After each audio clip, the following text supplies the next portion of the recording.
Salut à tous les amis, et j'espère que vous allez bien. Aujourd'hui, on se retrouve avec notre chirurgien préféré, Frédéric Dussert. Comment tu vas, Fred? Très bien, je te Il remercie. n'y a que des Fred ici, t'as Oui, vu? c'est vrai. Je suis arrivé, alors on va répondre à vos questions, les amis. Mais tu étais en train de parler d'un sujet passionnant avec Fred, et on Oui. va commencer avec ce sujet-là. Mais tout d'abord, les amis, je lance le générique qui est légendaire maintenant, hein, Fred. Oui. That money clip us now, the new now looks like. Whoa, upgrade her diamonds now, her girlfriends are like. Whoa, whoa, whoa, whoa, whoa. I hit record it, drop, you can't ignore it. I'm transforming now these cars and planes, I'm always boarding. Just out touring. Donc, Fred, nous revoilà ensemble. Donc, tu expliquais, et c'est vrai que c'est une question que j'avais eue à l'époque, hein, et je faisais pas les podcasts encore avec toi, c'est les gens, quand mettons, ils vont se bagarrer ou n'importe quoi, et quand ils frappent, ils prennent les dents. Est-ce Oui. que tu peux nous expliquer ce que ça peut provoquer? Alors ça peut provoquer quelque chose de très grave. Euh, S'il y a une fracture, on va s'en rendre compte assez vite finalement. Mais souvent, il n'y a pas de fracture. On peut casser la dent ou pas, ça ne change pas grand-chose. Le problème est qu'on va faire un tout petit trou de la pointe de la dent. Ce petit trou va toujours dans l'articulation. En général, la 5e articulation, celle qui normalement ne devrait pas taper. Mais quand on est énervé, qu'on se bagarre, on ne fait pas toujours des coups de poing hyper réguliers. Donc, il y a un petit trou, on est dans le chaud de l'action, on oublie, le petit trou se ferme, il se passe quelques heures seulement, et rapidement la main se met à gonfler. Souvent, les gens consultent leur médecin traitant, qui va mettre, parce qu'il pense que c'est bien, et des fois ça peut marcher, des antibiotiques. Le problème, c'est que souvent, l'antibiotique va cacher la misère. C'est-à-dire que la bactérie, parce que dans la bouche, on a beaucoup de bactéries, les bactéries vont se développer énormément dans l'articulation et petit à petit ronger le cartilage. Et il ne faut pas 10 ans pour user le cartilage. En 2 jours, on peut complètement détruire le cartilage. En 2 jours? En 2 jours, je l'ai vu plusieurs fois, des gens qui attendaient parce qu'ils pensaient que ça allait passer. On a beau nettoyer, etc. En fait, quand on opère, on draine le pus. Donc là, on ouvre franchement. Et on voit le cartilage qui se détache. Donc c'est terminé. On a une arthrose post-traumatique, c'est-à-dire une usure irréversible du cartilage. Et ensuite, tu vas avoir une articulation qui ne pourra plus se plier. Tu seras comme ça. Tu ne pourras plus verrouiller ton poing à vie. Oh, et comment tu fais en fait quand toi tu es sur ce type d'opération? Tu dois faire quoi? Alors, nous, il faut enlever les bactéries. Mhm. C'est-à-dire qu'on ouvre largement, on passe à travers le tendon, on ouvre l'articulation, on draine. C'est-à-dire qu'on va mettre des seringues et des seringues de bétadine, d'eau oxygénée, etc. pour drainer, pour enlever l'infection. Mais le carnage qu'a fait l'infection peut-être pendant 1 jour, 2 jours, 3 jours, il est irréversible. Si on arrive à opérer assez tôt, c'est-à-dire les gens qui viennent nous voir d'emblée, les médecins qui travaillent avec nous savent que ce sont des traumatismes potentiellement très graves, on va les mettre au bloc direct, on ne va pas perdre ce temps-là. Mais nous, on est des fois en bout de course d'autres médecins qui sont des fois assez loin de nous, de l'arrière-pays, etc. Et on va les voir 4-5 jours dans le cadre de l'urgence, c'est-à-dire que les gens viennent, on les voit tout de suite, mais on a déjà perdu 4-5 jours, et même en drainant, le cartilage peut être irréversiblement Mais abîmé. ça paraît quand même incroyable. Alors ça se voit en Barnacle, hein. En Barnacle, Oui. il y a des Oui. cas, hein. Alors, peut-être pas dans les grandes fédérations, mais en tout cas, il y a des cas qui ont été rapportés. Et on n'arrive pas. Pour moi, c'est difficilement imaginable qu'en fait, on a autant de bactéries. Et j'aurais pas cru ça parce que tu te dis, mais comment. Alors, je le sais parce que je lis des études. Donc, je fais le naïf pour les questions. Mais ce que je veux dire par là, c'est que je suis même quand même surpris. Malgré le fait que je l'ai lu, je me dis, mais comment ça peut autant infecter une plaie, surtout qu'un coup de poing en général, ça va à une vitesse extrêmement rapide. Oui. Tu restes pas dans la bouche, tu Non, vois. tout à fait. C'est ça qui est incroyable, c'est Ouais. que c'est à l'instant T. Hmm. Des fois, tu vas avoir une petite plaie qui te paraît anodine et tu te retrouves le lendemain avec une main Comme énorme. une patate, ouais. Il ne faut pas beaucoup de bactéries pour qu'elles se développent. Et ce sont rarement des bactéries qu'on appelle multirésistantes. Ce sont des bactéries qui sont gentilles, entre parenthèses. D'accord. Ce n'est pas forcément un staphylocoque doré multirésistant, comme on pourrait trouver dans un service de réanimation où il y a des traitements très lourds avec des antibiotiques qui ont fait une sélection des bactéries résistantes. Là, c'est des bactéries de ville, on appelle ça les bactéries de ville. Mais comme elles s'attaquent au tissu, si on n'enlève pas le tissu infecté, Et on ne peut pas récupérer, c'est terminé. c'est terminé. Si on voit le cartilage qui se détache, on a déjà la réponse 1 mois après au contrôle. Et On sait. t'expliquer à Fred, quand j'arrivais du coup, que le pire, c'était les animaux, les chats, etc. Le numéro 1, l'animal le plus dangereux, alors je ne parle pas sur la vie, mais sur la fonction Ouais. des mains, c'est le chat, et de loin. Ah, carrément, Et de loin, incroyable ce que tu et de me dis. loin. Parce que ça fait là aussi des petits trous. Donc les gens se font mordre souvent par leur propre chat. D'ailleurs, on ne sait pas trop pourquoi. Hein. Les chats mordent, des fois, on ne sait pas trop pourquoi. Moi, tous ceux que j'ai opérés, souvent, il n'y avait pas trop d'explications, contrairement aux chiens. D'accord. Ça fait des petits trous, c'est pareil. Ça gonfle, on va voir le médecin traitant, il met des antibiotiques, ça va aller. Alors, des fois, ça va. Hein. Et puis, des fois, ça ne va pas. Et j'ai souvenir, il y a quelques années, j'ai opéré un bijoutier de Montpellier qui avait attendu 3 semaines en serrant les dents, en bouffant des antibiotiques. Et en fait, il s'était fait mordre au niveau de la main, au niveau du 2e métacarpe, à ce niveau-là. Et il avait ce qu'on appelle une ostéite, c'est-à-dire une infection de l'os. Donc là, on ouvre, on draine, donc il y a du pus, etc. Et en fait, on enlève l'os. L'os, on appelle ça le sucre mouillé. Tu vois, du sucre mouillé. Oui. C'est exactement ça. Tu prends une petite cuillère et tu grattes l'os jusqu'à avoir un os dur, c'est-à-dire non infecté. Et ça peut aller très loin. On peut perdre un doigt, si tout l'os est bouffé, il faut le remplacer par quelque chose, hein, sinon la main tombe un peu. Donc on va remplacer avec du ciment, on va mettre des broches à l'extérieur, ce qu'on appelle un fixateur externe. Oui, je vois très bien ce que c'est. Et on prend 6 mois de traitement là. Les broches extérieures, c'est ma hantise, ça. 3 ou 4 chirurgies pour rétablir ensuite le... Et les greffes, en plus, c'est pas dit que ça prenne, non? Alors, il y a une technique qui a été développée notamment par le professeur Masquelet à Paris il y a quelques dizaines d'années. C'est-à-dire que tu vas mettre du ciment là où il y a la perte totale de l'os. Je ne parle pas d'un petit bout d'os en moins. C'est vraiment toute l'épaisseur, tout le tronçon osseux qui s'en va. Donc, tu mets ton fixateur, donc tes broches. Tu mets du ciment. Le ciment, il y a des antibiotiques dedans souvent, donc ça va assécher la zone. Tu sutures, tu mets des drains, tu mets ton fixateur et puis tu attends 1 mois, 2 mois, 3 mois. Et en fait, autour de ce ciment va se créer une néomembrane, une nouvelle membrane. Et il suffira ensuite, une fois qu'on est sûr qu'il n'y a plus de bactéries, on ouvre la peau, on ouvre la membrane, on enlève le ciment. On ne gratte pas la membrane parce qu'elle est très riche en vaisseaux, donc en facteurs de cicatrisation. Et on va bourrer d'os qu'on prend en général sur la crête iliaque, l'os du bassin. D'accord. Et puis on fait tout un fuseau d'os mou, et puis ensuite ça va se durcir. Moi je l'ai fait plusieurs fois cette technique, ça marche très bien. Et ensuite il faudra retirer le fixateur externe encore 3-4 mois après. Et en général il y a encore un autre geste pour libérer les tendons, parce qu'en général tout s'est enraidi, tu n'as plus de mobilité à la fin. Donc c'est facilement 3-4 chirurgies. Mon cousin il s'est fait le tibia péroné, donc il avait un fixateur externe. C'est un accident de 2 roues? Non, il est tombé d'une échelle. D'accord. Et la jambe s'est brisée. Oui. Et du coup, c'était terrible parce qu'il avait ce fixateur. Donc, du coup, c'est impressionnant. C'est impressionnant. C'est impressionnant. Après, si c'est technique bien maîtrisée, c'est exactement ce qu'il faut faire. Pour vous imaginer, c'est comme une cage autour de ton tibia. Vous voyez, vous avez votre jambe et en fait, vous avez comme des vis qui rentrent. Ouais, des grosses fiches, on appelle ça des fiches qui font... qui font facilement des fois 8-10 mm de diamètre. Et il était vraiment, le pauvre, il ne pouvait plus rien faire. Mais ça a duré. Et du coup, lui, ça s'est infecté 2 fois. Oui, alors malgré le fixateur. Donc il faut bien imaginer que s'il n'avait pas eu de fixateur, s'il avait eu une fixation interne, un clou ou une plaque à l'intérieur, ça aurait pu très mal se finir. Hein. Très mal, c'est-à-dire une fracture ouverte de jambe qui s'infecte beaucoup et dont on ne maîtrise pas on peut perdre la jambe. Hein. C'est assez fréquent. Hein, c'est quand même. Non, mais ça, non, mais voilà. Donc, j'ai trouvé que c'était un sujet très intéressant parce que c'est des cas qui peuvent arriver et qui arrivent d'ailleurs régulièrement. Ah, bah oui, à chaque garde, sur une semaine de garde, on a toujours des infections. Mais moi, je ne pensais pas que ça pouvait être. Alors, je savais que ça pouvait être grave, hein, mais pas aussi rapidement, tu vois. Sur les morsures, que ce soit un animal ou l'humain, c'est extrêmement rapide. Ah ouais, les bagarres avec morsure, alors soit le coup de poing dans la bouche, soit la vraie morsure. Alors Fred, il me disait tout à l'heure, c'est les bagarres de femmes. Non, moi, quasiment toutes les morsures, bagarres, des vraies morsures que j'ai vues, c'était des hommes. Ils s'attrapent le doigt, ils te serrent le doigt. D'accord. Ça fait très mal. Hein. Ah oui, tu m'étonnes. Les morsures, ça fait très mal. Ça doit être peut-être encore pire, non? Les bactéries véhiculées doivent être peut-être... Pire que le chat? Non, je veux dire pire qu'un simple coup de poing. Oh, c'est pareil. C'est pareil, si ce n'est qu'après, tu as l'écrasement quand même des parties molles, donc tu peux avoir une nécrose de la peau. Donc parfois, il faut reconstruire la peau aussi avec des lambeaux, c'est-à-dire qu'on va déplacer. Là, ça commence à être complexe. Alors, on a eu pas mal de questions, j'en ai sélectionné quelques-unes. Ouais. Bonjour Fred, quel examen est le plus conseillé dans le cadre des douleurs récurrentes à l'épaule? Craquement pendant les élévations latérales, douleurs et tendinite sur les développés, ligne douloureuse du pouce à l'épaule. Qu'est-ce que tu conseillerais toi de faire? Alors nous, le bilan de base, c'est toujours une radiographie et une échographie. La radiographie va permettre de voir une séquelle de fracture, un kyste intraosseux, ça reste quand même assez rare le kyste. Une séquelle de fracture, en général, les gens ont une notion d'un traumatisme grave.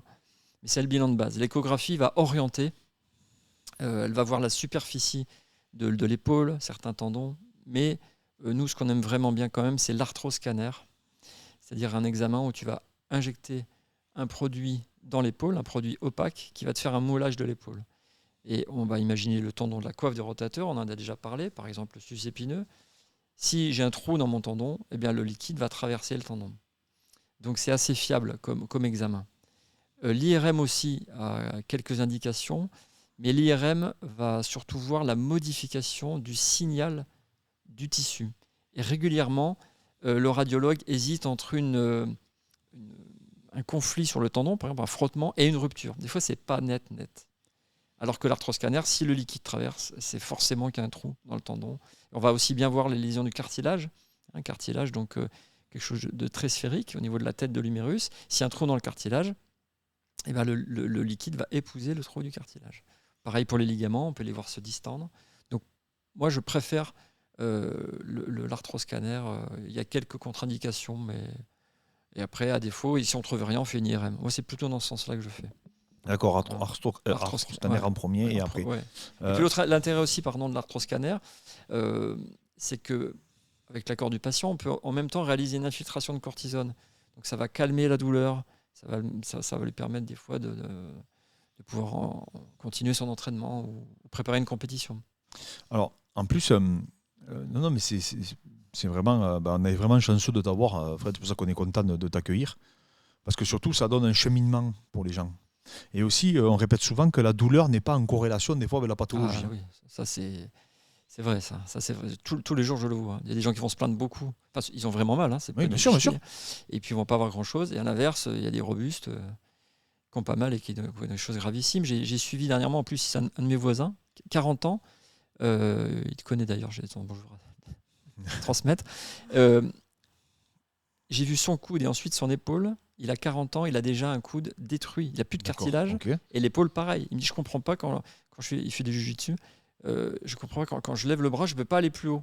Mais en fait, parce qu'il a une arthrose de quelqu'un de 90 ans, en fait. Il n'y a plus rien. Alors, on ne peut pas lui faire grand-chose. On ne va pas lui mettre une prothèse d'épaule. C'est pas possible à 40 ans. Alors, ce qui est incroyable chez lui, c'est qu'il n'a pas de douleur. C'est-à-dire qu'il m'a consulté pour une limitation des mouvements et une gêne dans sa pratique.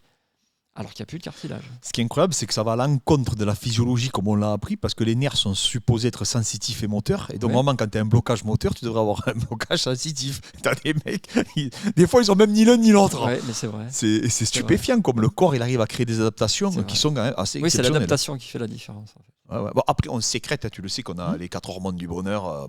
On va sécréter de l'endorphine, de la dopamine, la sérotonine, l'oxytonine, etc. Donc, en fait, oui, ça a une incidence aussi... un peu comme comment dire comment ça s'appelle j'ai perdu le nom quand tu te anesthésiant. Oui, tout à fait. Ouais. Donc du coup c'est pour ça aussi que quand on s'échauffe automatiquement des fois on a le sentiment c'est pourtant à froid. Par exemple j'avais mis une kimura à Fred au sol et je l'ai blessé il y a un petit moment il m'avait allumé d'ailleurs dans le live mais franchement c'était anodin, tu vois, il avait tapé et tout assez rapidement. D'accord. Et il n'a pas pu bouger le coude pendant... tu vois, il a très peu de mobilité d'épaule, Fred, donc il a tout pris au niveau de l'épicondyle, tu sais. Ouais. Et donc, mais après, ça y a fait comme une entorse, en fait. Tu vois. C'est peut-être ce qu'il a eu, d'ailleurs. Et du coup, après, tu peux rien faire du tout. Il m'en a voulu. Il faut attendre que ça cicatrise. Il veut se venger maintenant.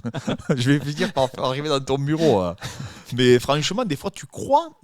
Et pourtant, il a continué l'entraînement comme si rien n'était. Ah ouais, mais il était chaud. Mais il n'y a même pas eu d'œdème, tu vois, figure-toi. D'accord, ouais. Donc, c'est aussi... Non, c'est pour ça. Attention, c'est pas parce que vous n'avez pas de douleur que vous n'avez pas de pathologie. Ça, c'est pour ça d'ailleurs que j'ai peur de venir te voir. Parce que j'ai peur qu'en me disant ce que j'ai, tu manquerais des pathologies. Alors, là, il y a Jay, il nous pose beaucoup de questions, mais il y en a une que je voulais surtout il y en a deux que je trouve très intéressantes. La question, c'est concernant la dégénérescence des cartilages ou des tendons, où en sont-ils? Est-ce qu'il y a des avancées scientifiques sur ce sujet-là, sur la dégénérescence, il dit bien? Oui, alors la dégénérescence, on sait qu'elle a lieu, c'est un fait, ça dégénère, nos tendons se déshydratent, notre cartilage disparaît. Alors il y a des facteurs génétiques, il y a des gens qui n'ont jamais fait de sport, et puis on va faire une arthrose spontanée de l'épaule. Il y a des arthroses qui sont quasiment que liée à des accidents. Par exemple, l'arthrose du poignet, elle est rarement spontanée. Il n'y a pas trop de facteurs génétiques là-dessus. En général, c'est des fractures du scaphoïde mal soignées ou des grosses entorses entre le scaphoïde et l'os qui est à côté, qui est le semi-lunaire. Mais il y a des arthroses du genou, des hanches spontanées. Donc c'est un fait, on sait que ça dégénère. La vraie question, c'est comment régénérer ça. Donc effectivement, il y a plein d'expériences, de laboratoires de recherche qui travaillent sur les cellules souches, sur les cellules embryonnaires. Le but, c'est d'injecter ça et puis qu'ensuite, elles régénèrent le cartilage. Le problème, ça va être comment arrêter cette régénération. C'est-à-dire que si on te met une cellule dans le genou et que ça te met du cartilage partout, ça fonctionne plus. Ça va être contre-productif. Ça va être contre-productif. Donc il y a un peu la réaction en chaîne qu'on a. Et les origines aussi, j'ai vu, il y a un gros débat sur les origines. Est-ce qu'on prend de toi, est-ce qu'on prend de quelqu'un de ta famille, est-ce qu'on prend de plus jeune, est-ce qu'on prend... Alors le mieux, c'est de prendre soi-même. Hein. Ouais, bien sûr, oui. C'est les greffes autologues. Donc quand on prend une greffe osseuse, par exemple, toute bête, j'ai opéré un scaphoïde lundi, là, chez un patient qui n'a pas consolidé depuis 3 greffes son scaphoïde. C'est rarissime. Je l'ai pris sur le bassin. Si je prends une greffe de porc ou une greffe, ce qu'on appelle une allogreffe, une greffe de quelqu'un d'autre, par exemple, on conserve les greffes osseuses quand on fait une prothèse de hanche, par exemple. On enlève la tête du fémur, c'est stérilisé, il n'y a plus de bactéries, bien sûr. C'est congelé, etc. Si je fais une allogreffe, je suis certain que ça ne se soudera pas. Les allogreffes, maintenant, on les garde au niveau osseux pour, par exemple, les séquelles de tumeurs. On enlève sur un cancer, on va mettre une allogreffe, parce qu'il faut un gros morceau. Oui, bien sûr. Mais souvent, ça ne se soude pas. Donc, le mieux, c'est encore son propre tissu. Hein, ça, c'est certain. Et même pour les cellules souches, hein, ils vont dans oui, ce c'est sûr. Oui, parce que sinon, après, il faudra de l'anti-rejet. Oui, c'est clair. On le voit. Tu sais, ceux qui sont sous dialyse après, derrière, qui se font greffer les reins, ils ont des rejets. Hein. D'ailleurs, je crois que ça peut durer maximum 10 ans. C'est terrible. C'est variable selon les tissus, puis selon aussi la génétique, plein de facteurs, et puis des... Et c'est pareil aussi, voilà, tu vois, ça nous permet de sauter d'une autre question. Parce que tu vois, par exemple, pour les reins, je connais quelqu'un qui m'a dit que son rein pouvait durer maximum 10 ans. Oui. Est-ce que c'est pareil si moi je me fais greffer, par exemple, comme tu as eu l'opération que tu as effectuée à ton patient, est-ce qu'il va devoir un jour se refaire greffer ou c'est indéterminé? Non, alors si c'est une greffe de lui-même, oui. Une fois que c'est soudé, c'est à lui. Si on fait une allogreffe, il n'y a pas de rejet, c'est du tissu inerte. D'accord. Il n'y a pas d'anti-rejet à prendre. Le problème qu'il y a eu, c'est par exemple avec les greffes de main. Je crois que la première a eu lieu il y a une 20aine d'années sur Lyon. Donc c'était un peu une première mondiale, etc. On avait greffé des mains à quelqu'un qui en manquait. Alors le problème, c'est qu'il lui manquait qu'une seule main. Maintenant, les indications de greffer des mains, donc des mains de quelqu'un d'autre, hein, oui. C'est le manque de 2 mains chez un sujet jeune, sans pathologie associée, sans tabac, pour lui redonner un côté social. Mais là, il faut des anti-rejets. Donc en fait, tu gères un problème fonctionnel et pas vital, contrairement au rein, avec des médicaments ultra puissants qui favorisent les infections, potentiellement des cancers, qui modifient tout ton métabolisme. Donc il y a un problème de limite. Est-ce qu'on peut greffer tout le monde? Oui, parce que d'ailleurs, cette personne, c'est une femme, elle a été hospitalisée il n'y a pas très longtemps pour une autre problématique qui a été provoquée par les traitements. Mais c'est des traitements très lourds. Elle a un système immunitaire qui aura des pâquerettes. Le moindre virus, c'était un peu les problèmes des gens immunodéprimés pendant le Covid. C'est qu'ils ont fait partie de... Il y a eu beaucoup de pertes, hein. C'est le problème. Hein. Ils se défendent contre rien. Hein. C'est passionnant tout ça, vraiment. Mais un jour, les cellules souches, ça existera. Alors actuellement, là, je viens de lire un livre qui a parlé pas mal du transhumanisme, c'est-à-dire comment s'améliorer, comment devenir éternel, etc. Oui, parce qu'il y a beaucoup de vidéos, tu as vu sur le sujet en ce moment? Oui, c'est très intéressant. Là, c'est un livre que je vous recommande de Laurent Alexandre, qui parle de la guerre des intelligences, mais ça ne parle pas que de ça. Et l'argent vient de Google, d'Elon Musk, etc. Eux, ils ne pensent pas tellement à régénérer le cartilage, ils pensent à l'amélioration, notamment cognitive, avec des implants. Ça, c'est Elon Musk qui veut faire ça, des implants intracérébraux. Mais on peut imaginer que cet implant va te donner plus de rapidité en combat, comment on appelle ça, une intelligence du combat plus affûtée, potentiellement, c'est possible. Hein. Potentiellement, c'est possible. C'est le PDG de Google, je crois, je ne vais pas dire de bêtises, qui a dit que le premier homme alors je sais pas combien d'années. Oui, qui aura 120 ans et non, plus que ça. C'est 300 ans, non, un truc comme ça. Ouais, j'avais vu. Ça m'avait avec des organes parce que eux ils ont gaspillé, ils ont dépensé des milliards déjà. Ils sont là, ils viennent d'investir 40 milliards pour ça. C'est incroyable. Non, mais de toute façon, moi je regarde tout ce qui passe à la longévité, je le regarde. Vraiment, hein, c'est le sujet qui me passionne actuellement et c'est pour ça d'ailleurs que j'ai étudié les 2 voies mTOR parce que il y a un gros débat sur les voies mTOR. Ah, ça, je Parce sais qu'il y en pas a ce que une c'est. qui est autorégulatrice et il y en a D'accord. une qui crée l'anabolisme. Ok. Et donc une qui est pour l'hypertrophie musculaire, on va dire, et une qui va réguler ce qu'il y a au niveau intracellulaire, les mitochondries, enfin, peu importe. Et donc il y a beaucoup d'écoles qui s'affrontent de pensée. Il y en a qui vont préconiser le jeûne intermittent, d'autres qui Oui. vont préconiser la TRT, d'autres qui vont préconiser. Et donc tu as tous ces affrontements qui sont en train de se faire pour savoir qui va trouver le secret de la longévité. Tu as vu qu'il y a même un médecin français ou un chercheur, je ne sais plus, qui a dit que si tu mourais avant 120 ans, c'était que c'était une mort précoce, prématurée. Ouais. Donc en fait, tu as vu quand tu commences à lire, c'est Ah, tellement sans passionnant. fin, oui. Et c'est, je pense, le domaine aujourd'hui où il y a quasiment le plus d'argent investi. Ah hein. oui, c'est sûr. Et il y a un Américain actuellement qui teste, on trouve ses vidéos sur Internet, Oui, un oui. millionnaire qui teste tout ce qui existe. Il a une vie régulée, Je le regarde. réglée à la minute près. Il a une cinquantaine d'années. Bon, sa Oui. vie ne doit pas être très drôle, il mange toujours pareil. Euh, Il est complémenté en hormones, il mange 50 pilules par oui, jour. oui, alors j'ai perdu son nom, les Oui. amis, mais je loupe jamais une de ses vidéos parce donc, du coup, il filme tout. Mhm. C'est le premier vrai sujet qu'on a. Hein, Tout à fait. Et lui, en fait, il a vendu sa boîte, il est Oui. devenu millionnaire, il a Oui. vendu sa boîte et maintenant, ça lui coûte 2 millions de dollars par an. Mhm. C'est ça. Pour essayer. Lui, ce qu'il veut, c'est ne jamais mourir. C'est ça. En fait, lui, son véritable objectif, c'est de renverser, de rajeunir au lieu de vieillir. Tout à fait. Voilà, c'est le but de sa vie. Alors, il y a des trucs qui sont assez marrants. C'est que, par exemple, il ne sort pas sans crème solaire. Oui, par Donc, il rapport ne à- s'expose plus ouais. au soleil. Il est très, Tout à très blanc. fait. Ouais. On dirait un zombie. Oui, c'est vrai. Et, Il est particulier. mais par contre, tu vois, il y a des témoignages qui ça fait pas rigoler, quoi. C'est-à-dire qu'il dit qu'il a quasiment plus de libido. Ouais. Fait, c'est terrible, quoi. Le mec, il a pas de joie. T'as vu, on dirait qu'il a pas de joie de vivre. Ah oui, parce que sa vie est pas très. Il est constamment en restriction calorique. Hein. Tout à fait. Ouais. Donc non, c'est pas nous, quoi. Voilà. Bon. Mais en tout cas, c'est passionnant et j'espère qu'il va tenir sur le long terme parce Ouais, que ça va nous permettre d'avoir De des savoir données. ce qui marche et ce qui marche pas. Parce Et qu'il surtout- fait plein de prises de sang. Oui, il a un feedback de ouf. Hein. Incroyable. Et il est vraiment accompagné par des spécialistes. Ah oui, oui. Alors, c'est des courants de pensée. Hein. Lui, il a choisi un courant de pensée, on va dire, mais peut-être qu'il changera, il a dit. Hein, Il par fait la le jeûne suite. intermittent aussi, je crois qu'il Oui, mange oui, tout il le- est, son courant de pensée, eux, ils ont. C'est une sorte de jeûne intermittent, tu sais. Par contre, il tue de compléments alimentaires, etc. Donc il est. Non, mais c'est vachement intéressant. Franchement, c'est. Tout à fait. Et surtout qu'il documente tout pour nous, pour le grand public. Ouais, ouais. Donc non, c'est génial. Et tu vois, il y a quelqu'un qui nous dit, est-ce qu'on utilise des imprimantes 3D en chirurgie? Alors, moi, non. Et à ma connaissance, non. Ce qu'on va plus modéliser, par exemple, ça se fait beaucoup sur les prothèses du membre inférieur. Il y a des systèmes qui vont modéliser ton genou, par exemple. Ensuite, le chirurgien va ouvrir et c'est le robot qui va arriver, qui va savoir exactement comment en 3D est le fémur, comment en 3D est le tibia et faire la coupe lui-même. D'accord. Faut avoir donc c'est la machine qui coupe là. Faut avoir une certaine confiance. Bon, après, il y a des ingénieurs en salle quand il se passe Oui, ça. bien sûr, bien sûr. Mais l'imprimante 3D, non. L'intérêt, le problème, ça va être de stériliser. C'est-à-dire que si on met un implant à l'intérieur, il faut le stériliser. Les imprimantes 3D, je crois que c'est encore que du plastique. Ouais. Tu peux pas stériliser ça à 100 degrés. Ça, je sais pas, c'est pas un domaine que je maîtrise, mais en tout cas, il compte beaucoup. Hein. Beaucoup de gens comptent pour tout. Hein. Ouais. En Même tout pour et les pour tout. médicaments, moi j'ai vu un truc qui comptait imprimer Des médicaments. des médicaments. Ah ouais. Attends, Bah, à l'unité, ouais, quoi, presque, ouais, non? C'est ça. Au final. Avec la chimie, je sais pas comment ils vont s'y Ah, c'est prendre. incroyable. Hein. Non, mais c'est vrai que c'est.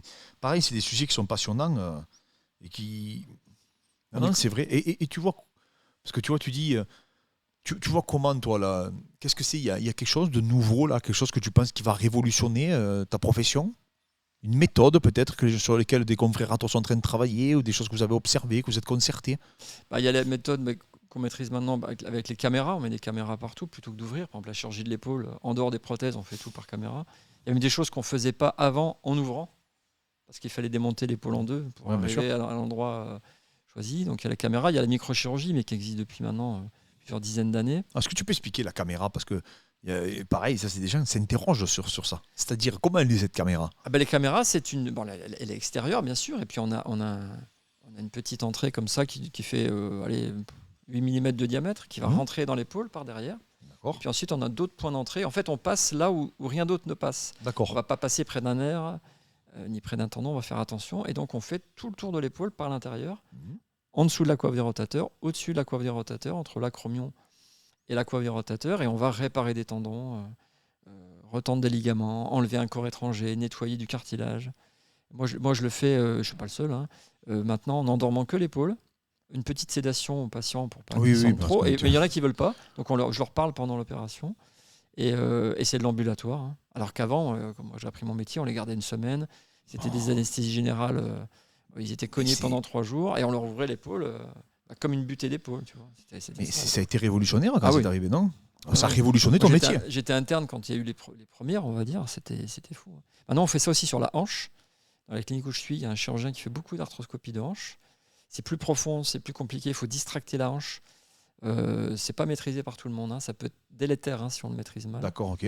Et dans l'arthroscopie, on fait l'arthroscopie de tout, du poignet, du coude, du genou bien sûr, la hanche, la cheville, l'avant-pied. Comment, Dès qu'il y a une articulation, mais quelque chose de. comment ça a été perçu quand c'est arrivé dans le monde des chirurgiens, par exemple, cette nouvelle méthode? Alors cette méthode, elle a aussi été beaucoup développée en chirurgie viscérale. D'accord. C'est pas compliqué quand tu es un chirurgien qui maîtrise une technique et quand tu en amènes une autre, en général, tu vas trouver ça ou dangereux ou irréalisable.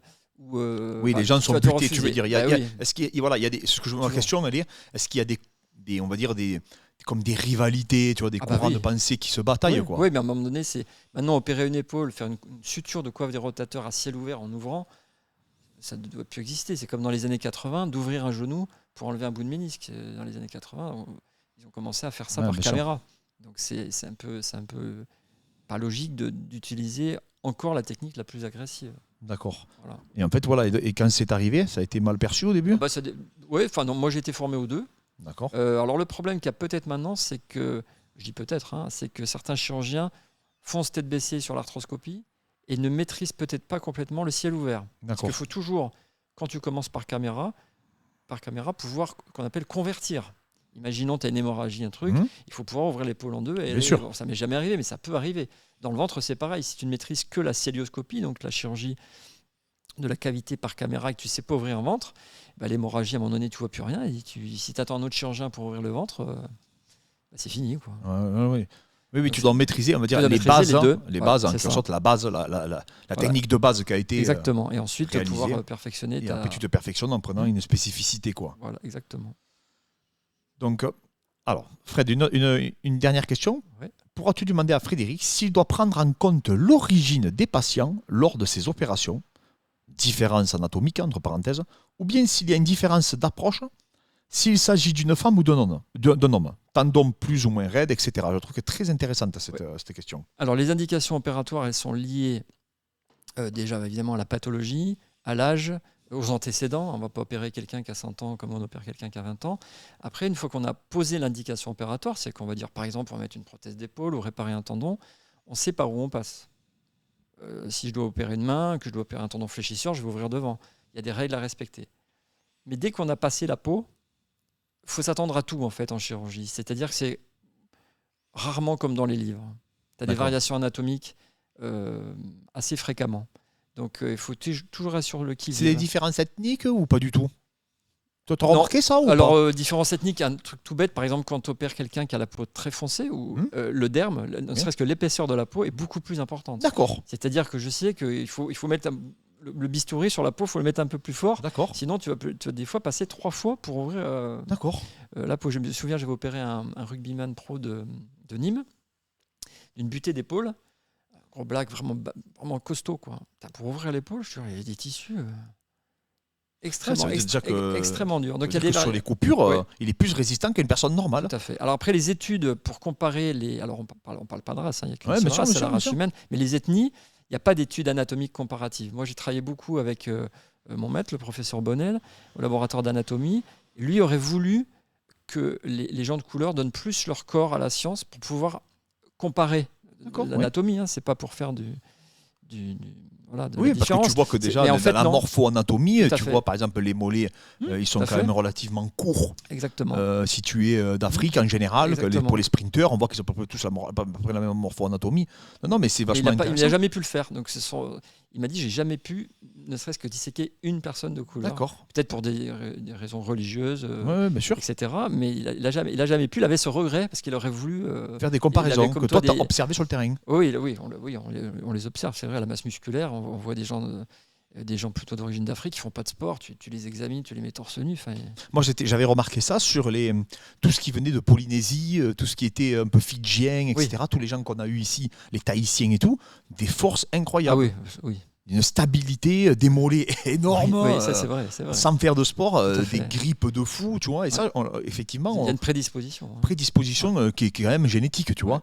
Et la différence homme-femme, tu l'as observé ou pas? Bah, en général, l'anatomie est plus fine chez la femme. L'intérêt de la femme, c'est qu'elle est en général moins raide. Donc le post-opératoire par rapport à la rééducation va être en général plus simple. D'accord. Parce que les ligaments sont plus souples.